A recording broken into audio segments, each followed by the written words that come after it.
Olá, amigos! Vamos apresentar um pouco das imagens da Expo Nova que aconteceu.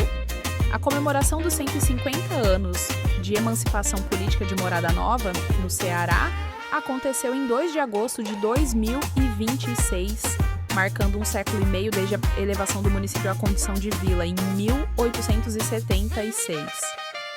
A prefeitura iniciou oficialmente o calendário comemorativo ainda em janeiro, com uma programação especial ao longo do ano.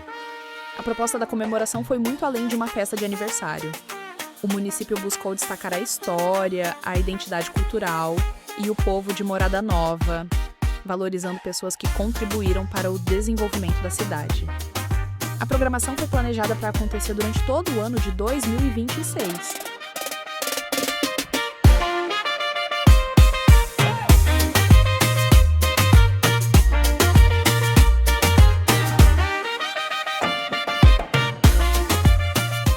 Durante esse show não foi possível gravar com áudio devido aos direitos autorais.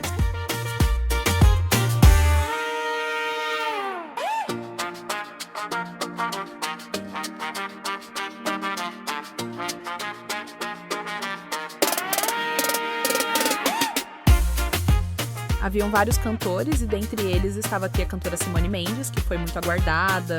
O local estava super lotado, ela atraiu muita gente para esse show.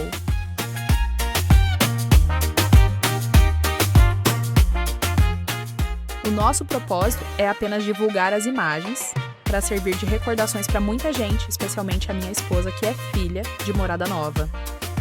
O show ocorreu super tranquilo, sem ocorrências. A propósito, a segurança está de parabéns. Agora vou deixar vocês curtirem essas imagens captadas com o drone. Colocarei uma música instrumental de fundo, só para não ficar sem áudio.